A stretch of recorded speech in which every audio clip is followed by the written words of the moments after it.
আপনি কি জানেন জাহান্নামের আলাদা আলাদা ৭টি স্তর? কারা থাকবে সেই ৭টি স্তরে? তার মধ্যে আপনি আমি নেই তো? জানতে হলে দেখতে হবে পুরো ভিডিওটি। হাসরের ময়দানে যখন ৭০,০০০ শিকলে বেঁধে ভয়ঙ্কর জাহান্নামকে টেনে আনা হবে, তখন তার গর্জরে থরথর করে কাঁপতে থাকবে পুরো মানবজাতি। কোটি কোটি পাপীকে গিলে খাওয়ার পরও সেই রাক্ষসে আগুনের ক্ষুধা মিটবে না।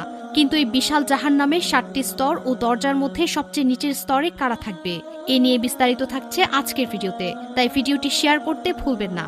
জাহান্নাম কোনো সাধারণ গর্ত নয়, বরং একটি নিকষ কালো অন্ধকারের ৭টি ভয়াবহ খাত, যার প্রতিটি স্তর আগেরটির চেয়ে ৭০ গুণ বেশি উত্তপ্ত।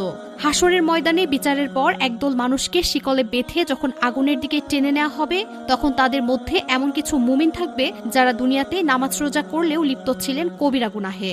জাহান্নামের প্রথম স্তরটির নাম হবে জাহান্নাম। এখানে মূলত পাপী মুমিনদের শাস্তি দেওয়া হবে। এটি সবচেয়ে হালকা স্তর হলেও এর আগুন দুনিয়ার আগুনের চেয়ে ৭০ গুণ বেশি তেজস্বী। দ্বিতীয় স্তরের নাম লাজা। এই স্তরের লেলিহান শিখা মানুষের চামড়া ও মাথার তালু এক নিমিষেই খসিয়ে নেবে। যারা দুনিয়াতে সত্য থেকে মুখ ফিরিয়ে নিয়েছিল এবং সম্পদ পুঞ্জীভূত করে কৃপণতা করেছিল, এটি তাদের ঠিকানা। এর ঠিক নিচেই রয়েছে তৃতীয় স্তর, আল উতামা, চূর্ণ বিচূর্ণকারী। এই স্তরের আগুন মানুষের হাড়গোড় পিষে দেবে এবং সরাসরি কলিজায় আঘাত করবে। যারা পরনিন্দা ও গীবত করত, তারাই হবে তার জ্বালানি। চতুর্থ স্তরের নাম সাইড। যারা অন্যায়ভাবে এতিমের সম্পদ আত্মসাৎ করেছে, তাদের পেটে আগুনের জ্বলন্ত কয়লা ও গলিত সীসা ঢেলে দেওয়া হবে। পঞ্চম স্তরটির নাম সাকার। এই আগুনের বিশেষত্ব হলো এটি মানুষকে জীবিতও রাখবে না, আবার মরতেও দেবে না।